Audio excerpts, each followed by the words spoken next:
வணக்கம் தலைமைகளே. இந்த பதிவு தமிழ்நாட்டில் உள்ள கிறிஸ்துவர்களுக்கான பதிவு. அவர்களுடைய பாஜக எதிர்ப்பு நிலைப்பாடு தவறு என்றும் உணர்த்தும் பதிவு. எப்ப பார்த்தாலும் இவங்க என் கமெண்ட்ல வந்துகிட்டு மணிப்பூரை பார்த்தீங்களா, மணிப்பூர்ல சில கிறிஸ்துவர்கள் கொல்லப்படுறாங்க, மோடிஜி அங்க போகவே இல்லை, மணிப்பூரை பார்த்தீங்களான்னு சொல்லி குண்டு சட்டிக்குள்ள குதிரை ஓட்டுவது போல வெளி உலகம் எதுவும் தெரியாமல் இதையவே கேட்பது. காங்கிரஸ் பாசத்துல, திமுக பாசத்துல இதையே கேட்பதை எனக்கு ஒரு எரிச்சல் ஊட்டும் கேள்வியாவே இருக்கு. எவ்வளவு பெரிய உதவியை இஸ்ரேலுக்கு நம்ம பிரதமர் மோடிஜி செய்யறாரு, அது புரிஞ்சுக்காம இன்னைக்கு இவ்வளோ பெரிய வெற்றியை இஸ்ரேல் பெறுகிறது. இத்தனை அரபு நாடுகளுக்கு எதிராக தன்னந்தனியாக நின்று சண்டை போடுகிறதுனா அதுக்கு மிக முக்கியமான காரணம் இந்தியா, பாரதிய ஜனதா, மோடிஜி, யோகிஜி. அழுத்தம் திருத்தமா பதிவு செய்வேன். ஆனா அதை புரிஞ்சுக்கிறாங்களோ அல்லது அவர்களால் அதை ஏற்றுக்கொள்ள முடியலன்னு தெரியல. எப்ப பார்த்தாலும் மணிப்பூர் மணிப்பூர் மணிப்பூர்னு பேசுறீங்க. 2 தினம் முன்னால ஒரு ஆய்வு அறிக்கை இந்த அரபு சமுதாயத்திலிருந்து வந்திருக்கு. இந்த காசாவை முழுதாக அழிக்கப்பட்டு விட்டது. காசா சுடுகாடு ஆயிடுச்சு. நீங்களாம் சொல்றீங்க மண்மேடு ஆயிடுச்சு, அது புனித வேதாகமத்தில் எழுதியது அப்படிலாம் பேசிக்கிட்டு இருக்கீங்க. அதெல்லாம் கிடையவே கிடையாது. அதற்கு வெளிநாட்டிலிருந்து 51 நாடுகள் ஆயுத உதவி இஸ்ரேலுக்கு செஞ்சிருக்கு. இந்த சண்டையில காசாவை அழிப்பதற்கு இன்னைக்குமே 51 நாடுகள் உதவி செஞ்சிருக்கு. எல்லோருக்குமே தெரியும் இதுல பெரிய அளவு ஆயுதங்கள் உற்பத்தி இஸ்ரேலுக்குள்ள நடந்துச்சு. அதை தாண்டி வெளிநாடுகளிலிருந்து ஆயுதங்கள் வாங்கினாங்க. ஒரு சண்டையில முக்கியமானது ஆயுதங்கள். ஆயுதங்கள் இல்லைன்னா வெற்றி பெறவே முடியாது. தமிழீழ போராளிகள் கடைசியில அந்த மாவீரர்கள் சண்டையில் தோற்றதற்கு முக்கியமான காரணம் ஆயுதங்கள் இல்லாததான். இந்தியா அந்த சண்டைக்கு முன்பாகவே அந்த பகுதியை, கடல் பகுதியை சுற்றி வளைத்து எந்தவித ஆயுதமும் தமிழ் போராளிக்கு போகாம பார்த்துக்கிட்டாங்க. சண்டையில் தோல்வி அடைந்ததுக்கு ஆயுத பற்றாக்குறை தான் முதல் காரணம். ஆயுதம் மிக முக்கியமானது. இந்த 51 நாடுகள்ல எல்லோருக்குமே தெரியும் அமெரிக்கா மிக அதிகமான ஆயுதங்கள் கொடுத்திருக்காங்க. அது எல்லாருக்குமே தெரியும். 2வது என்ற இடத்துல இந்தியா வந்திருப்பது எனக்கே மிகப்பெரிய ஆச்சரியமா இருக்கு. இந்தியா ஆயுதங்கள் கொடுத்தது என்று என்னால் நான் பதிவு பண்ணியிருந்தேன் ஏற்கனவே. ஆனால் 2வது இடத்துக்கு வந்திருக்கிறது, அது மிகப்பெரிய அளவு கொடுத்திருப்பது இன்னைக்கு அந்த ஆய்வு அறிக்கையில வெளிச்சத்துக்கு வந்திருக்கு.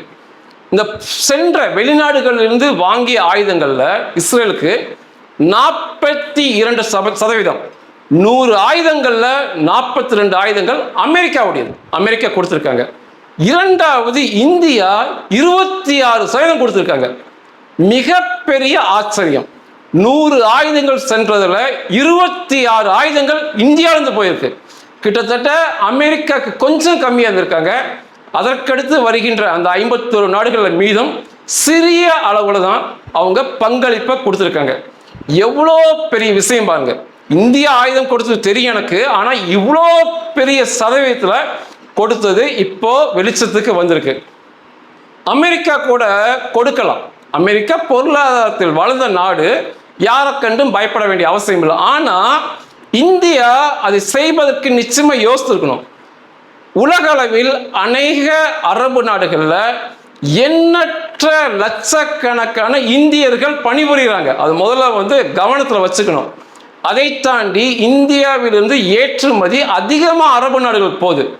இஸ்ரேல் அப்படி இல்லை. இஸ்ரேல் ஒரு சிறிய நாடு. அந்த அளவுக்கு இந்தியர்கள் அங்க பணிபுரிவதில்லை. இந்தியாவிடமிருந்து ஏற்றுமதி பொருட்கள் மிக அதிக அளவு. அரபு நாடுகளை ஒப்பிட்டால் மலைக்கும் மடுவிற்கும் உள்ள வித்தியாசம் வரும். அரபு நாடுகள் இந்தியர்களுக்கு கொடுத்த வேலை அந்த அளவை கணக்கிட்டால், அரபு நாடுகள் இறக்குமதி செய்யும் பொருட்களை கணக்கிட்டால் இஸ்ரேல் அதுக்கு பக்கத்திலேயே வர முடியாது. அப்போ உண்மையாக ஒரு தேச தலைவர் என்ன பண்ணிருக்கணும்னா, இஸ்ரேலை விட்டு கொடுத்து அரபுகளின் பின்னால போயிருக்கணும். அதுதான் யதார்த்தம். எல்லோருமே அப்படிதான் பண்ணுவாங்க. காங்கிரஸ் கூட இந்த சண்டை சமயத்தில் இஸ்ரேலை விட்டு கொடுத்தது, திமுக இஸ்ரேலை விட்டு கொடுத்தது. ஆனா இந்த இக்கட்டான சூழலுமே இவ்வளவு பெரிய சதவீதத்தில் இந்தியா தனது ஆயுதத்தை இஸ்ரேலுக்கு கொடுத்தது மிகப்பெரிய விஷயமாக பார்க்கப்படுது. ஏன்னா இது ஒரு அடிப்படை இந்து தர்மம், அப்படிதான் நம்ம புரிஞ்சுக்கணும். அதாவது ஒரு சின்ன நாடு இத்தனை அரபியர்களிடம் சண்டைக்கு அந்த சின்ன நாட்டை நோக்கி வரும்போது அந்த நாட்டை பலப்படுத்துவது ஹிந்து தர்மம் சொல்லப்படும். என்னைக்குமே எளிய மக்களை ஹிந்து தர்மம் விட்டு கொடுக்காது. இந்த சண்டையிலையும் நான் அதான் பார்க்குறேன். பொதுவாக ஒரு நாடாக இருந்தால் இத்தனை அரபியர்கள் இருக்காங்க, இத்தனை இஸ்லாமிய நாடுகள் இருக்கு, அவர்களை பகைத்து கொள்ள வேண்டாம் சொல்லி நிச்சயமாக இஸ்ரேலை விட்டு கொடுத்துருப்பாங்க. ஆயுதங்களை கொடுக்க முடியாது, சண்டை சமயங்களில் ஆயுதங்களை கொடுக்க முடியாது, சர்வதேச சட்டம் அப்படிதான் சொல்லும். அதனால நாங்கள் கொடுக்கலன்னு சொல்லி இந்தியா விலகி வந்திருக்கலாம். ஆனால் இஸ்ரேலின் மாபெரும் வெற்றிக்கு இந்தியாவின் ஆயுதங்கள் தான் பெரும் அளவில் உபயோகம் ஆயிருக்கு. நீங்க சும்மா சொல்லலாம் மண்மேடாயிருச்சு, வேதாகம் சொன்னது போலனா அதனால மண்மேடாகல, இந்தியா கொடுத்த ஆயுதங்கள்னால மண்மேடாயிருக்கு. அதை நம்ம புரிஞ்சுக்கணும். அந்த வழி நமக்கு புரிஞ்சது, ஒரு எளியவனின் வழி நம்ம பிரதமருக்கு புரிஞ்சனால தான் பல்வேறு வகையில் நேரடியாகவும் கொடுத்து மறைமுகமாகவும் எண்ணற்ற ஆயுதங்களை கொடுத்து 26% கொடுத்த நாடு என்ற பெயருக்கு இந்தியா வந்திருக்கு. இதுல இன்னொரு முக்கியமான விஷயம், அமெரிக்காவின் ஆயுதங்கள் இப்பொழுது இஸ்ரேலுக்கு செல்வது அந்த விகிதம் 42% என்று குறையுது. இந்தியாவின் ஆயுதங்கள் அதிகமாகுது, 26% இந்தியாவின் ஆயுதங்கள் அதிகமாயிட்டு இருக்கு. இன்னைக்கு லெபனான் அடிக்கிறாங்க, இன்னைக்கு ஈரான் அடிக்கிறாங்கன்னா அதற்கு பின்னணியில் இந்தியாவின் ஆயுதங்கள் இருக்கு. நான் ஏன் யோகிஜியை சேர்த்தேன் அப்படின்னா, இந்த சண்டை அக்டோபர் 7 தாக்குதல் நடந்த பிறகு பாலஸ்தீனியர் அனைவருக்குமே வேலை அங்கில்ல, வேலை கொடுக்கல. அப்ப அந்த இடத்தை நிரப்ப வேண்டும் என்று சர்வதேச அளவில் இஸ்ரேல் கோரிக்கை விடுத்த போது சண்டை நடக்கின்ற இடம் துணிச்சலாக இஸ்ரேல் பொருளாதாரத்தை காப்பாற்றும் வண்ணமாக உத்தரப்பிரதேசம் தான் முதலாக தன்னுடைய மாநில ஆட்களை இஸ்ரேலுக்கு வேலைக்கு அனுப்பியது. அதுக்கப்புறம் இன்னைக்கு இந்தியாவிலிருந்து ஏகப்பட்ட மாநிலங்கள் செய்யறாங்க, உலகம் முழுவதும் செய்யறாங்க. இன்னைக்கு உலகம் முழுவதும் இஸ்ரேலுக்கு ஆள் அனுப்புறாங்க, அங்க ஆட்கள் பற்றாக்குறைன்னு. ஆனா துணிச்சலாக முதல் நடவடிக்கை எடுத்தது உலகத்திலேயே உத்தரப்பிரதேச முதல்வர் யோகிஜி தான். இதெல்லாம் நிச்சயமா கொஞ்சம் யோசித்து பாருங்க. தமிழ்நாட்டில் யாருமே போல, ஆட்களை வேலைக்கு அனுப்பல. தமிழ்நாடு கைவிட்டது இஸ்ரேலுக்கு எதிரான போராட்டங்கள் தமிழ்நாடு முழுவதும் நடந்துச்சு. காங்கிரஸ் கைவிட்டது. ஆனா யோகிஜி மோடிஜி தான் துணிச்சலாக ஒரு நாடாக இருந்தாலும் பரவாயில்லை, தர்மத்தின் பழக்கம் நிற்க வேண்டும் என்று நின்று காமிச்சாங்க. இன்னும் புரிஞ்சுக்காம எப்ப பார்த்தாலும் நான் தான் சொல்லுவேன், மத்திய அரசுக்கு ஓட்டு போடுன்னு வந்தா நான் எதையுமே யோசிக்கிறதில்ல. தாமரைக்கு ஓட்டு போடுவது என் வழக்கம், மாநிலம் அப்படின்னு நான் உண்மையை பதிவும் பண்ணியிருக்கேன். இன்னுமே மணிப்பூர்ங்காதீங்க. அது இல்லாமல் இன்னொரு ரொம்ப எளிமையாக சொல்லுவீங்க, நாங்கள் ஜெபிச்சிட்டோம், நாங்கள் முழங்கால் போட்டோம், ஜெபிச்சனால ஒரு நீங்கள் இப்படி கும்பலாக உட்கார்ந்து ஜெபிப்பதால் முழங்கால் விழுவதால் யதார்த்தத்தில் ஒரு அரிசி மணி வராது. என்னால் அடித்து சொல்ல முடியும். நீங்கள் பெருசாக நினைக்கிறீங்க பார்த்தீங்களா, பால் தினகரனை கூட்டுவாங்க, ஆலன் பாலை கூட்டுவாங்க, மோகன் சி லாசரஸை கூட்டுவாங்க, இன்னும் எத்தனை பேர் இருக்கான் அத்தனை பேர்த்தையும் கூட்டுவாங்க. எனக்கு ஒரு சின்ன சொந்த வீடு இருக்கு, அதோட பத்திரம் என் கையில் இருக்கு, நான் பந்தயம் வைக்கிறேன், என் பத்திரத்தை உங்கள்கிட்ட கொடுக்குறேன், நீங்க எல்லாம் சேர்ந்துக்குங்க, 1000 பேர் சேருங்க, 1,00,000 பேர் சேருங்க, உட்காரம் பண்ணுங்க, ஒரே ஒரு அரிசி மணி உங்களால் வர வைக்க முடியாது. அதுதான் யதார்த்தம், அதை புரிஞ்சுக்குங்க. சும்மா நாங்கள் ஜாபம் பண்ணிட்டோம், நாங்கள் முழங்கால் போட்டோம், நாங்கள் சர்ச்சில் ஜாபம் பண்ணா அதெல்லாம் வெற்றிக்கு உதவாது. ஆயுதங்கள் கொடுக்கணும், சரியான நேரத்தில் ஆயுதங்கள், தொழிலாளர் பற்றாக்குறையா சரியான நேரத்தில் தொழிலாளர்கள் கொடுக்கணும், பாதுகாப்பு பற்றாக்குறையா பாதுகாப்பை மேம்படுத்தணும். அப்படி செய்யும் போது தான் இஸ்ரேல் என்ற அந்த சின்னம் சிறு நாடு வெற்றி பெறும். அதை செய்வது பாரதிய ஜனதா, மோடிஜி, யோகிஜி. நீங்க ஒண்ணுமே செய்யாம உங்களுடைய ஜபம் ஒரு அரிசி மணி கொண்டாது.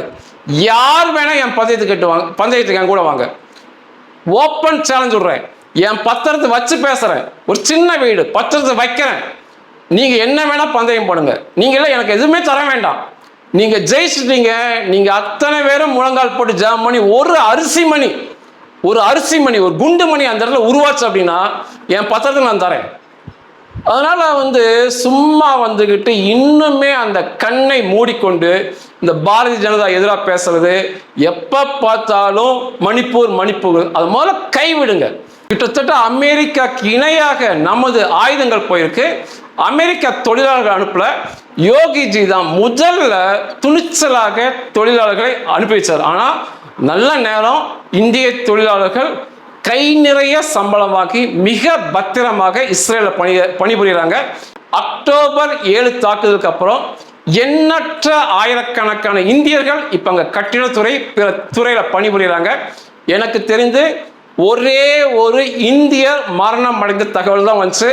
மீதம் அனைத்து 1000 பேரும் பத்திரமாக பணிபுரிந்து இஸ்ரேலையும் முன்னுக்கு கொண்டு சென்று அவர்கள் குடும்பத்தையும் கை நிறைய சம்பளம் வாங்கி முன்னுக்கு கொண்டு சென்று இருக்காங்க. அதனால நீங்க பாரதிய ஜனதாவை ஆதரிக்கிறீங்களோ இல்லையோ, ஆதரிப்பது உங்களுடைய கடமை.